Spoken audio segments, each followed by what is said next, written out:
En 1975 pardon, est sorti Les Dents de la Mer, qui a eu un succès colossal et qui permet à Steven Spielberg de se donner les moyens pour son prochain projet. Depuis tout petit, il est fasciné par la science-fiction et il se décide donc à faire un film sur la rencontre avec les extraterrestres. Pour cela, on va lui proposer les services d'un scénariste de renom qui s'appelle Paul Schrader et qui a déjà à son actif un film qu'on a diffusé ici, qui est Taxi Driver de Martin Scorsese, qui est sorti l'année d'avant. Et il va donc s'atteler à la tâche de travailler cette rencontre en faisant le portrait d'un policier qui est persuadé qu'il est sur le point de se faire enlever par les extraterrestres, dans un portrait un peu torturé qui peut trouver quelques correspondances avec le portrait de Travis Bickle, le chauffeur de taxi dans Taxi Driver. C'est évidemment un univers qui n'est pas vraiment proche de celui de Steven Spielberg, qui va prendre ses distances par rapport à ce qui a été fait et qui va décider d'écrire lui-même le scénario. Voyant le résultat, Schrader décide de ne pas être crédité au générique et donc de renoncer à une participation sur les recettes du film, ce qu'il qualifiera par après comme étant l'une des plus grandes erreurs de sa carrière au vu du succès qu'aura le film par après. Il va donc choisir une ligne un peu médiane, Spielberg, sachant qu'il voit bien que le thème de la SF n'est pas trop dans l'air du temps. Lui-même s'est illustré donc dans Les Dents de la Mer, un film qui a très bien marché, et effectivement ce qui fonctionne beaucoup à l'époque, c'est principalement les films d'horreur ou les films qui font peur. Les Dents de la Mer, mais aussi on a eu Carré au bal du diable de Brian De Palma par exemple, et bien sûr en 73 L'Exorciste. Spielberg veut prendre ses distances et trouver quelque chose qui soit à la fois un film intime, un petit peu comme l'avait proposé justement Schrader, mais aussi un film qui aille du côté du merveilleux et qui ne soit pas dans quelque chose de trop extraordinaire ou à la James Bond comme on peut éventuellement lui proposer dans les différents couloirs d'Hollywood. Il va donc entreprendre d'écrire seul le scénario et se mettre en quête d'un casting. Il pense au départ, dès le début, à l'écriture, à Steve McQueen, qui est un acteur qu'il admire énormément, et à qui il soumet le scénario.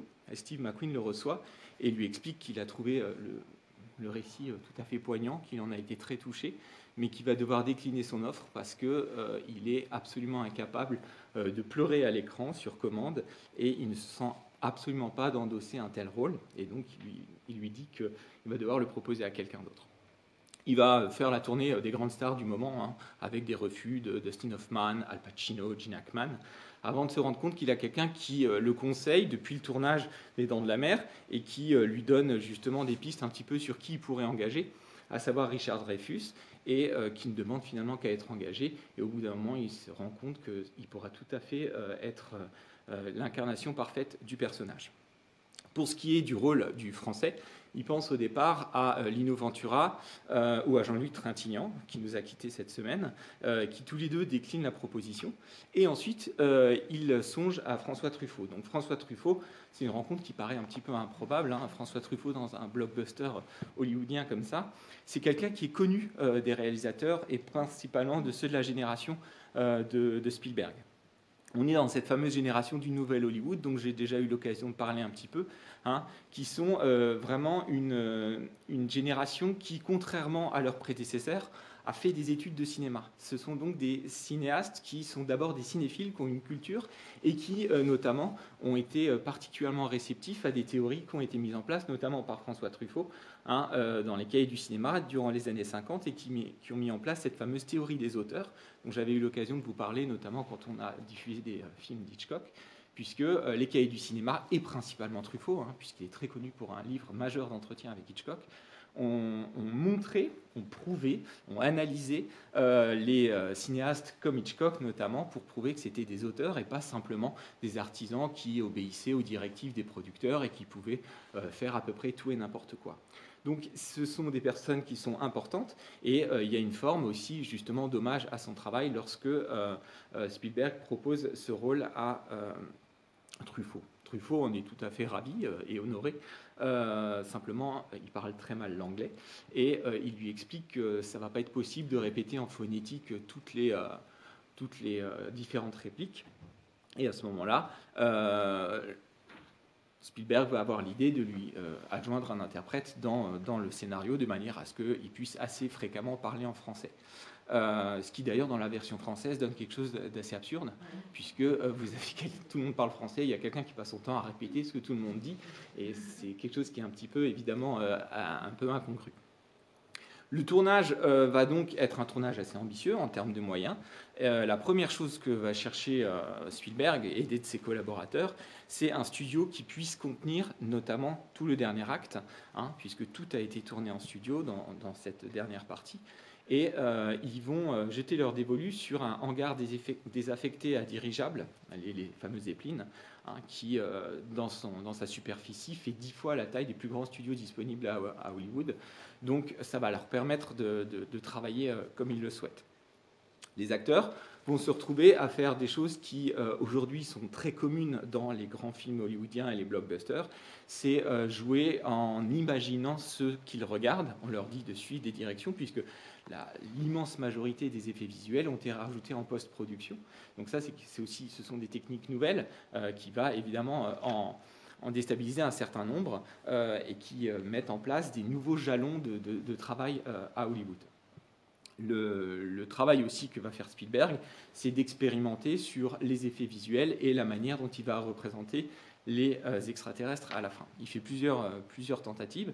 La première idée qu'il a, il en parle dans des entretiens, c'est de prendre des orang-outans et de leur mettre des masques et de les mettre sur des rollers, sur des rampes descendantes pour les faire se déplacer et arriver avec des gestes justement qui ne soient pas trop humains et qui puissent être un peu spontanés pour pas qu'on voit que ce sont des figurines, etc.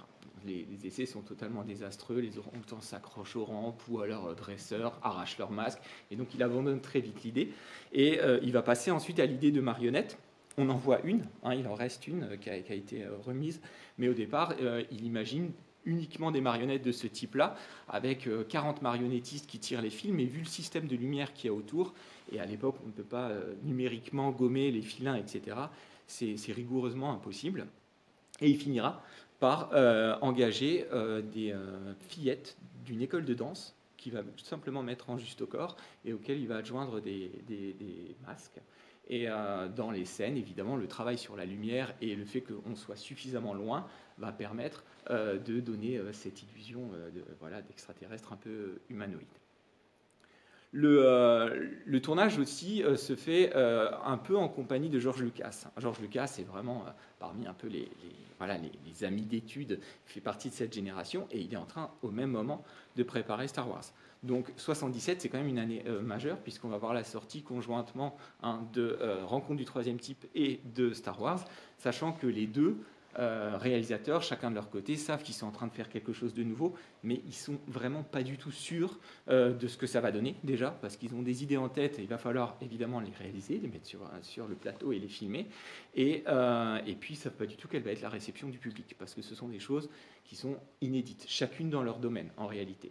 Au point que, justement, ils visitent souvent le plateau de l'un et l'autre, et ils comparent la taille de leur studio, ils comparent le nombre d'effets visuels qu'ils ont, il y a une espèce de concurrence un peu si vous voulez, et ils décident d'une façon, dans une sorte de pacte un peu d'amitié, de chacun acheter des petites parts dans le film de l'autre, et chacun donc va acheter 2,5% du film de l'autre de manière à lui montrer un petit peu sa confiance.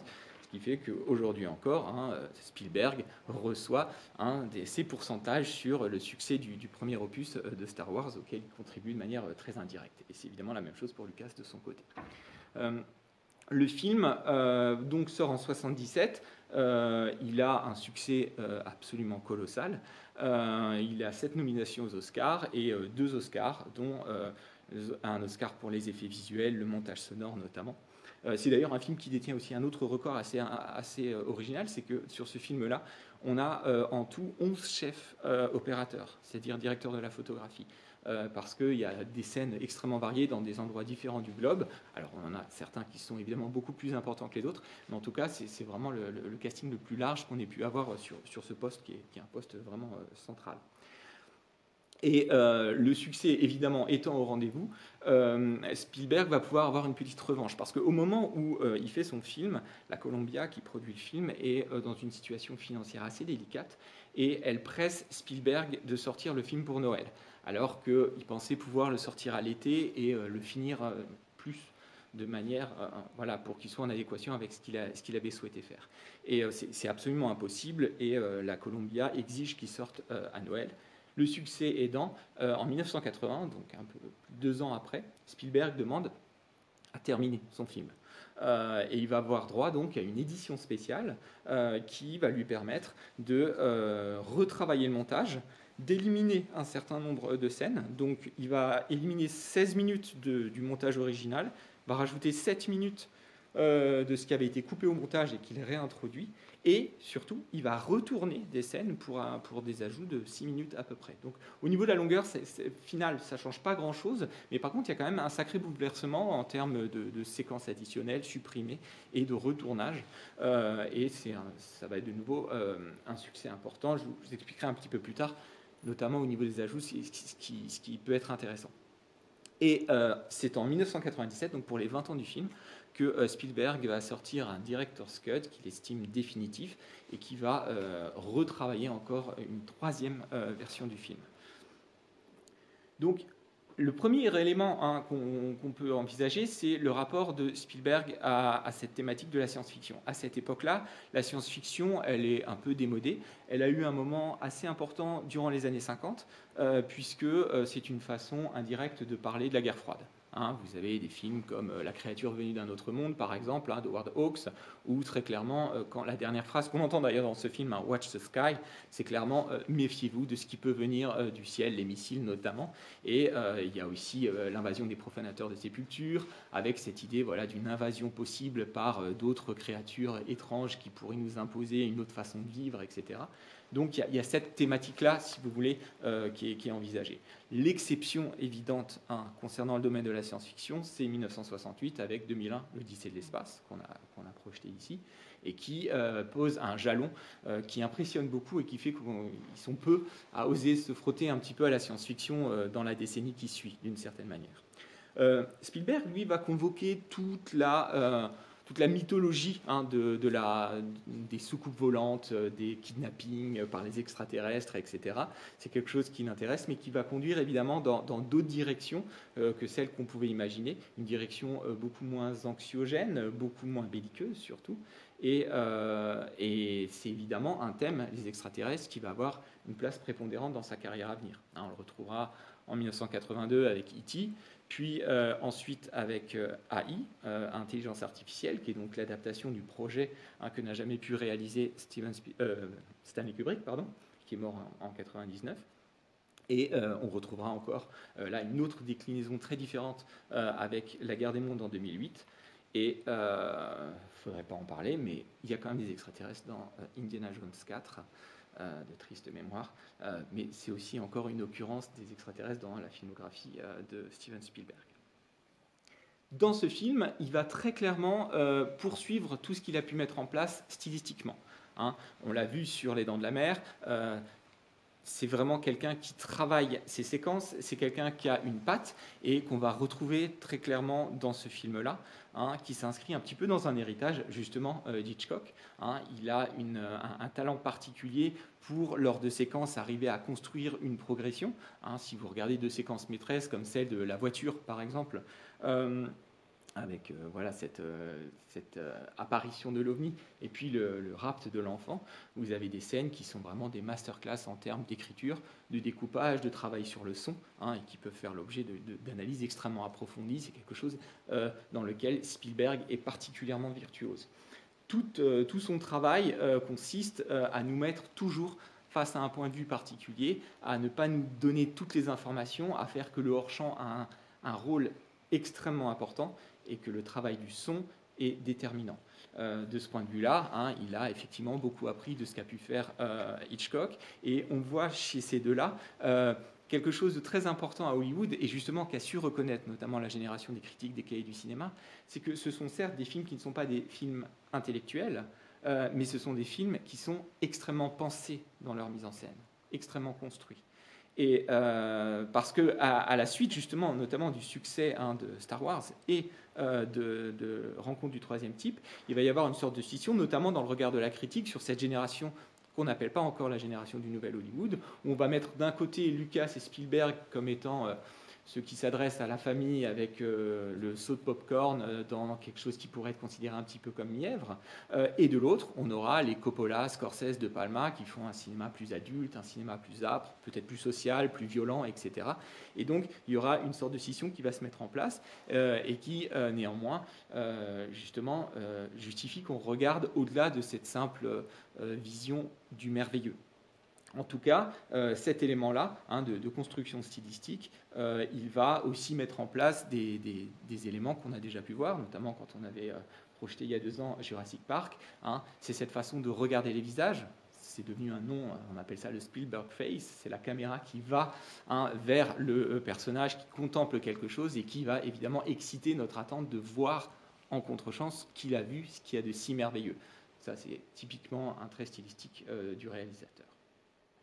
L'autre élément qu'il partage avec Hitchcock, c'est cette idée de mettre un monsieur tout-le-monde au centre de l'intrigue.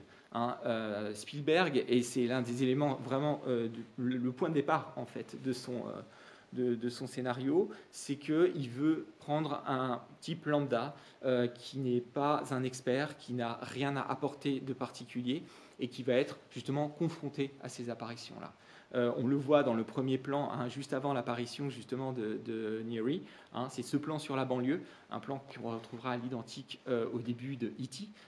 L'idée d'aller chercher dans la banlieue américaine l'américain type qui va être confronté à quelque chose qui le dépasse, quelque chose d'extraordinaire. En sous-entendant évidemment que cet américain type, il est dans le public auquel s'adresse Spielberg et que cette capacité d'émerveillement, elle est à la portée de tous. C'est clairement l'image.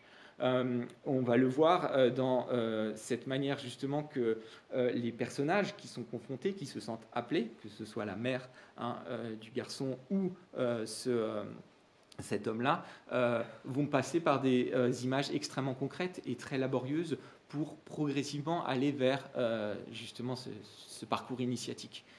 On compare ces apparitions de la nourriture, par exemple. Vous avez des marques qui sont très présentes dans ce paysage américain. Et on a tout ce travail sur la matière très concrète pour justement progressivement aller vers quelque chose qui va être de l'ordre de la métaphysique. Mais on a ces éléments sur la purée, sur la terre, sur le dessin, sur le fusain, sur vraiment des choses qui sont obsessionnelles et qui partent de très bas, de quelque chose de primal, si vous voulez, dans le rapport que les personnages peuvent avoir à ces éléments qui les dépassent. Un autre élément crucial par rapport à ça, c'est évidemment la manière dont on évoque la communication. Parce que parler justement des gens du peuple, c'est aussi les opposer à des technocrates ou à des agents du gouvernement, des gens qui savent et des gens qui veulent cacher. Il ne faut pas oublier que Spielberg écrit ça au milieu des années 70. On est vraiment dans une période, notamment au niveau de la guerre froide, où il y a une absence totale de communication entre les deux blocs. On a eu l'affaire du Watergate. Nixon est sur le point d'être destitué. Donc, du point de vue de la communication entre justement les élites et le peuple, on est dans un moment qui est assez désastreux. Et c'est quelque chose qui ressurgit dans cette façon de considérer justement un film dans lequel la communication est mise à mal. Dès le départ, dès la première séquence, on le voit avec ces multiples langues qui sont parlées, on le voit dans ce vent, dans ce sable, tout est extrêmement bruyant, tout est complexe et on a énormément de mal à comprendre ce qui se passe. Et c'est quelque chose qu'on retrouvera dans plusieurs séquences où à chaque fois on est en Inde, on est en Espagne, on est dans des endroits où il faut traduire parfois 3 ou 4 langues différentes. Et en fait, on a des séquences, quand on voit justement les experts, qui sont extrêmement bruyantes, dans lesquelles vous avez des interférences continues et des gens qui ont énormément de mal à communiquer. Élément qu'on retrouve au sens intime, puisque dans la famille de Roy, on est aussi dans une communication totalement désastreuse. La présentation de la famille est quand même assez cauchemardesque, que ce soit son épouse qui n'écoute pas, et puis cet enfant qui démembre et qui décapite sa poupée contre les barres du parc. On est dans une vision extrêmement cauchemardesque, qui là renvoie évidemment à l'histoire intime de Spielberg et qui va revisiter encore dans E.T. avec cette famille, avec un père absent. Et ici, une vision assez radicale, puisque c'est vrai que si on regarde, l'une des morales quand même du récit est assez douteuse. Ce type part, il abandonne femme et enfants sans aucun problème, et même avec un grand sourire. Donc Spielberg est revenu là-dessus 20 ans après, notamment pour le 20e anniversaire, en expliquant qu'il était bien conscient qu'il avait écrit ça avant 30 ans, qu'il avait une vision de la famille qui était peut-être un peu immature et que 20 ans après, alors qu'il en a 7 des enfants, il s'identifie beaucoup moins au personnage de Roy et il aurait probablement écrit les choses assez différemment. Donc ça, c'est aussi un élément qui renvoie à quelque chose d'assez intime, justement, et qui positionne encore Spielberg comme un auteur réel de ce film. Donc cette structure familiale qui est étouffante, elle va pousser justement le personnage à vouloir s'enfuir, à vouloir se libérer et quitter cet élément qui le met finalement, qui le contraint et il se sent appelé vers autre chose. Donc là, on va basculer vers une autre dimension qui est celle du merveilleux.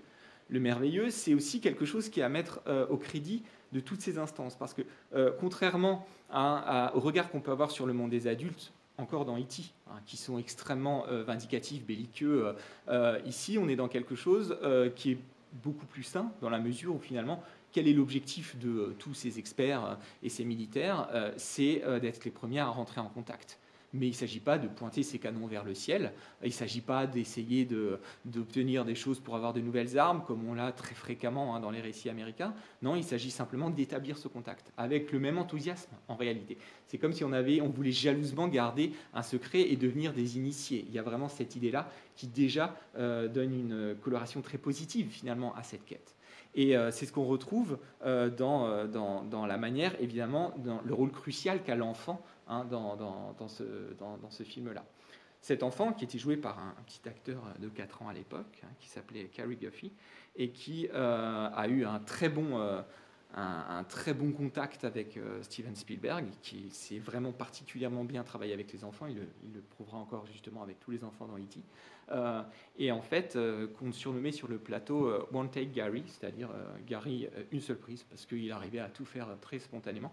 Mais il faut dire qu'ils ont rivalisé d'intelligence pour obtenir d'eux ce qu'ils veulent. C'est-à-dire que les séquences où l'enfant est en train de regarder quelque chose, à chaque fois en fait en contre-champ, il faisait des tas de manipulations. La séquence où il regarde et il dit Toys en regardant le ciel, en fait, Spielberg était juste à côté de la caméra et il avait un jouet qui déballait et il n'était pas prévu d'ailleurs dans le texte qui dit Toys, mais c'était tellement beau son sourire qu'ils l'ont gardé. La séquence où il voit des choses que nous ne voyons pas, puisqu'évidemment, ça c'est la grande technique aussi de Spielberg que de très progressivement nous révéler les choses.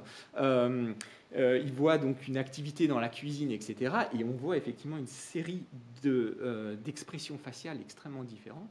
Et là, Spielberg a mis 2 techniciens qui étaient cachés et qui apparaissaient successivement. Il y en avait un qui était déguisé en clown, sourire amusé, un autre déguisé avec un gros masque de gorille, ce qui crée une sorte d'étonnement. Et ensuite, Spielberg lui avait demandé d'enlever son masque pour lui montrer un visage souriant, ce qui explique le sourire final de l'enfant qui est rassuré. Donc c'est comme ça qu'ils arrivaient à chaque fois à obtenir de lui des séquences extrêmement authentiques, puisque en fait l'enfant n'avait absolument pas conscience qu'il jouait. La scène d'ailleurs où il dit ils vont partir et il commence à pleurer, il avait mal compris, il pensait que tous ses amis allaient partir, qu'il n'allait jamais les revoir, et donc il pleurait réellement, et les gens autour de lui étaient extrêmement touchés, et évidemment c'est une prise que Spielberg a gardée. Donc cet enfant, évidemment, son regard guide complètement cet élément du merveilleux dans le film. C'est celui qui, et c'est pour ça que cette séquence de rap est assez intéressante, il n'a absolument pas peur. Il sourit, il a compris justement qu'il n'est pas en danger, ce que les adultes ne sont pas encore prêts à entrevoir. Et on le voit, la première séquence, c'est celle de jouets qui s'anime. On a l'impression d'être dans une bande-annonce de ce que sera Toy Story en 95. Il y a vraiment quelque chose ici qui est de l'ordre justement du merveilleux de l'enfant. L'enfant n'est pas surpris, il trouve ça amusant. Et on en aura la déclinaison ensuite dans la cuisine, où là c'est un peu plus effrayant, parce que c'est regardé par la mère qui ne peut pas comprendre et accepter le paranormal, pour le moment en tout cas. Et on va avoir un autre stade qui est très intéressant, c'est qu'au départ, on a ces petites voitures. hein. Tous les transports, enfin les moyens de transport en jouets figurent des moyens de transport qui sont disséminés dans le film en général. Vous avez le bateau dans les airs, vous avez les avions aussi, hein, et puis vous avez cette voiture, et la voiture, ce sera celle de Roy qui, juste après, eh bien, va être dans une voiture qui devient un jouet pour les aliens, qui jouent avec, qui la manipulent, qui l'éclairent, qui la font s'éteindre, etc. Donc on a vraiment toute cette thématique du jouet qui clairement pose le film du côté très clairement de l'enfance. Et l'autre élément du côté du merveilleux, c'est évidemment tout ce qui est du côté des lumières. Hein, les lumières, évidemment tout le travail là a été colossal. Ce sont des lumières qu'on va là aussi opposer les lumières technologiques humaines et les lumières magiques, féeriques, fugaces, éphémères, ce balai qu'on va avoir dans les cieux et qui va émerveiller tout le monde et qui va faire passer l'humanité à quelque chose d'autre. Comme si justement cette transition, on éteint toute la ville, nous permet de voir ces manifestations extraterrestres, mais aussi d'apprécier la beauté des étoiles. Parce que ce merveilleux, il est aussi là. Et c'est quelque chose d'extrêmement important, c'est que le grand temps de silence, après justement ce qui se passe dans la voiture, est extrêmement appréciable. On est dans vraiment quelque chose de très beau. Et le retour des interférences de la lumière, etc., est un peu agressif pour le spectateur. On n'a pas envie que ça revienne. Et là, justement, à ce moment-là, Spielberg, il nous a embarqués dans cette volonté, qui est celle du personnage, de retrouver cette beauté-là, hein, et de se mettre en quête et de tout faire pour pouvoir justement se remettre en contact avec cet élément-là. Donc ce merveilleux, il est crucial dans le film et il a conduit notamment à la nouvelle édition du film. C'est lorsque Spielberg demande en 1980 à retourner certaines séquences, la Columbia lui dit « Ok, on fait ça, mais par contre, il va falloir que nous, on ait un argument de vente. Il va falloir qu'on trouve quelque chose. » Et ils lui disent « Vous allez filmer ce qu'il y a dans le vaisseau. Quand Roy rentre dans le vaisseau, on veut voir ce qu'il y a. » Et Spielberg n'est pas très chaud, il le fait. Et la campagne, c'est vraiment très intéressant. Je vous invite à aller voir les spots de publicité, de bande-annonce de l'édition spéciale de 1980. On dit clairement, voilà, les 100 millions de spectateurs ont adoré et they want more and there is more. Ils en veulent plus, il y en aura plus, vous verrez à l'intérieur voilà. Donc c'est vraiment un argument de vente. Effectivement, on a cette... Sauf qu'il l'a enlevé après, en 97. En fait, il a très vite regretté. Il s'est rendu compte que là, il était allé trop loin et que cette séquence était inutile et qu'elle brisait un petit peu justement cette magie-là. Et l'émerveillement, il se fait aussi en ne montrant pas tout, ce qui est quelque chose qu'il sait particulièrement bien faire. Hein, son premier long métrage, qui était un téléfilm à l'origine, Duel, c'est ce fameux duel avec un chauffeur qu'on ne voit strictement jamais. Vous vous rappelez, on l'avait vu quand on avait parlé des Dents de la Mer. C'est la même chose. Sa maquette ne fonctionnait pas et en fait, pendant les 3/4 du film, on ne voit pas le requin et c'est encore beaucoup plus efficace. Donc il sait exactement comment faire. Et donc là, il a fait le petit pas de trop et sa réédition en 1997 lui permet justement de corriger ça et d'être véritablement dans quelque chose qui est en adéquation avec ce qu'il estime être justement le merveilleux. Ce merveilleux, évidemment, il est aussi à mettre en lien avec quelque chose qui va aller encore au-delà et qui sera la thématique de la foi. Hein. Les signes sont très nombreux. On voit bien la manière dont tout ce qui se prépare est de l'ordre d'une sorte de cérémonie qui va mettre les personnages, tous ceux qui vont être justement dans cette dernière rencontre, en contact avec quelque chose qui est suprahumain et qui, évidemment, va être métaphysique d'une certaine façon et va les émouvoir. On le voit bien entendu dans la manière dont Spielberg va créer un récit qui est un récit qui fonctionne par alternance. Nous avons évidemment toute cette dimension intime, cette dimension humaine, mais on va aussi le voir avec des séquences qui vont être plus collectives, plus larges, plus épiques. Déjà, il va mettre sur les 4 coins de la planète des éléments qui disséminent comme ça. Il va y avoir cette très belle scène en Inde aussi, où il y a une espèce d'engouement collectif qui va très clairement expliquer qu'on est dans quelque chose qui finalement concerne l'humanité tout entière. Et cet élément-là, il va bien entendu se répercuter dans la manière dont les personnages, pas les scientifiques, mais les individus, vont être des élus, d'une certaine façon, appelés par quelque chose d'irrationnel, et les signes religieux sont assez multiples. hein. On le voit dans la manière dont ils sont marqués. Vous avez évidemment toutes ces lumières qui viennent du ciel. Hein. Vous avez la manière dont ils se détachent progressivement justement des éléments matériels pour essayer d'aller vers une vision. D'une certaine façon, ils sont appelés vers un point un peu comme le seraient les rois mages, hein, si vous voulez. Il y a cette idée justement de gravir la montagne. On est dans des symboliques qui renvoient très clairement, hein, à la Bible notamment, et qui font de ces personnages des élus qui vont entamer un chemin pour aller à un endroit où ils savent que le destin les a emmenés, sans qu'ils puissent le mentionner. Ce qui explique aussi la rupture, hein, et la logique un peu sacrificielle, notamment celle de Roy, qui n'est plus capable de regarder sa femme qui l'embrasse. Il a les yeux vers le ciel. Il a vécu une sorte d'épiphanie, une expérience qui est de l'ordre du mystique et de laquelle il ne va pas pouvoir revenir. Il va devoir faire vraiment cette trajectoire jusqu'au bout. Et évidemment, tout ce qu'on va voir à la fin va être de l'ordre justement d'un cérémonial et qui est complètement aussi en adéquation avec l'idée d'une religion, puisque la révélation finale, c'est qu'on est dans une prise de contact avec des entités qui sont dotées d'intentions tout à fait bienveillantes. Et on est dans le partage, et on est dans la communion d'une certaine façon, sachant qu'il va falloir aussi lâcher prise par rapport à certains éléments typiquement humains pour pouvoir accéder à ça.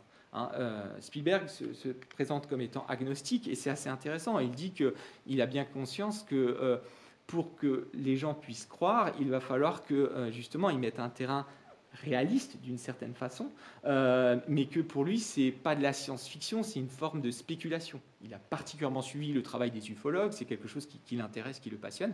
D'ailleurs, la rencontre du troisième type, hein, c'est donc un terme qui existe vraiment en ufologie. Elle a été mise en place par un ufologue qui s'appelle Hynek, qui d'ailleurs fait un petit caméo à la fin. C'est l'un des scientifiques en blouse blanche avec une pipe qui commentent l'action, sachant qu'au moment de la sortie du film, en fait, Hynek avait déjà mis 2 étapes suivantes. Donc en réalité, le film est une rencontre du 5e type, quand il y a réellement contact entre l'entité extraterrestre et l'humain, mais dans le titre, on était encore à ce niveau-là.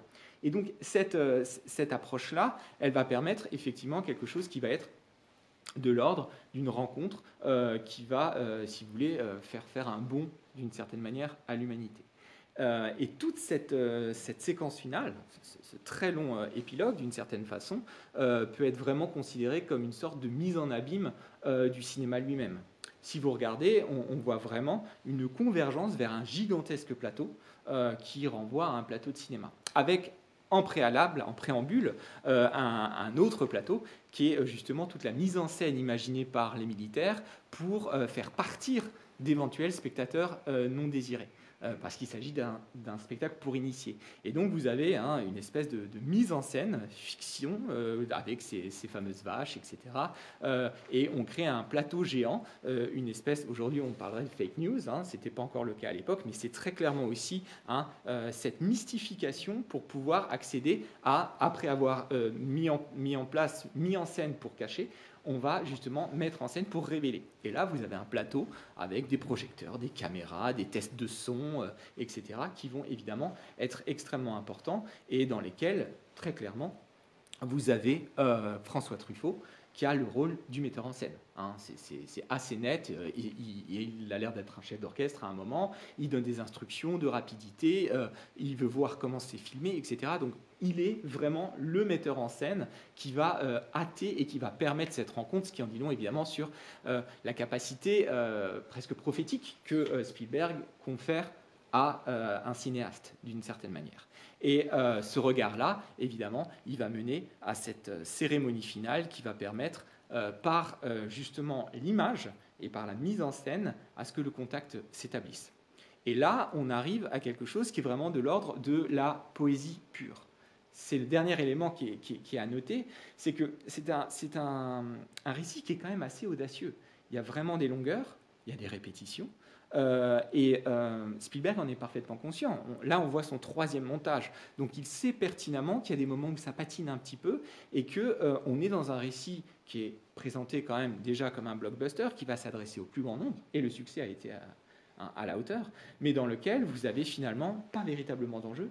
Il n'y a pas de méchant en réalité. Il n'y a pas vraiment de course-poursuite, vous n'avez pas de destruction massive, vous n'avez pas de mise en danger, vous n'avez pas... Voilà. Même le personnage de Roy est quelqu'un qui n'a rien à apporter. Il n'a pas d'expertise, il n'a pas de message, il est simplement dans une trajectoire où à la fin, il part. C'est aussi simple que ça. Et ça, c'est quelque chose que justement veut expérimenter Spielberg. Et c'est ce qui fait que ce film est à la fois spectaculaire et en même temps assez atypique. Et c'est ce qui fait aussi qu'il a une place très particulière dans la filmographie de Spielberg. Parce que Spielberg, ensuite, il a été un peu plus en adéquation avec les attentes du public. Il a su, c'est quelqu'un qui sait génialement divertir. Ici, il ne cherche pas à divertir. Il cherche justement à émerveiller, il cherche à émouvoir, et il cherche à mettre en place quelque chose qui est de l'ordre quasiment d'une réflexion sur ce qu'est l'image et ce qu'est le spectacle cinématographique, notamment par le travail sur la musique. Ce fait de vouloir justement faire que la communication se fasse par la musique, il avait déjà travaillé avec John Williams, notamment sur Les Dents de la Mer. John Williams qui, en même temps, d'ailleurs, travaille aussi sur Star Wars. George Lucas ne croit pas à Star Wars, à son film, jusqu'à ce qu'il voit la musique de Williams sur son film, et là, il se rend compte que ça va marcher. Et Spielberg dit à John Williams, je veux 5 notes. Williams essaye de négocier en essayant d'en avoir 7, et il a une remarque très intéressante. Spielberg lui fait, non, à partir de 7, ça va devenir une vraie mélodie. Et je ne veux pas de mélodie, je veux quelque chose qui ait l'air d'un codage et qui soit problématique, qui soit mystérieux. Et c'est quelque chose qui, effectivement, n'est pas encore une mélodie et qui va se répéter de manière sérielle comme ça. Et on aboutit à quoi? On aboutit à un film qui devient quasiment muet sur sa dernière demi-heure, et qui est une espèce de symphonie, d'opéra, dans lequel vous avez du son, de la lumière, quelque chose de quasiment synesthésique, si vous voulez, du point de vue de l'approche qu'on a, avec cette idée d'un langage qui va au-delà simplement des mots, auquel on a joint en plus la langue des signes, que pratique notamment le personnage de François Truffaut. Donc on est vraiment dans cette idée de trouver un langage purement visuel, et là on rejoint bien entendu la quête qui était celle de Kubrick dans 2001, l'Odyssée de l'espace, où on a un film dans lequel la parole est complètement reléguée. Dans 2001, le but, il était d'ordre philosophique. C'est un film froid, c'est un film même un peu effrayant, mais qui nous met en contact avec des choses immenses. C'est la même idée, d'une certaine façon, chez Spielberg, sauf qu'il le fait par l'émerveillement. Et il le fait notamment en filmant en permanence, pendant tout le film, des personnages en position de spectateur. Tout le temps. Quand vous voyez les gens qui attendent au virage, ils sont là, c'est un drive-in en fait, ils ont leur petit jeu de cartes, etc. Ils sont prêts au spectacle et ils ont une forme de gravité parce qu'ils savent que c'est un spectacle qui a changé leur vie. Et dans tous les cas, on voit des gens qui se positionnent, c'est le cas des deux personnages qui sont les invités un peu clandestins, qui sur la montagne trouvent des places pour bien voir, ils sont aux premières loges d'une certaine manière. Tous les scientifiques sont aussi filmés comme des spectateurs, ils mettent leurs lunettes, etc. On ne cesse de montrer des gens qui regardent. Et bien entendu, les visages les plus émouvants, c'est notamment celui de l'enfant qui regarde souvent vers le haut. Et c'est aussi là que se joue toute l'esthétique de Spielberg. Spielberg, et c'est ça le Spielberg Face, c'est filmer quelqu'un qui contemple, et évidemment, et qui est un miroir de la personne qui est dans le public, et qui découvre avec les personnages ce que Spielberg arrive le mieux à faire. Spielberg filme à chaque fois comme si on découvrait quelque chose pour la première fois. La magie de Jurassic Park, c'est exactement la même chose.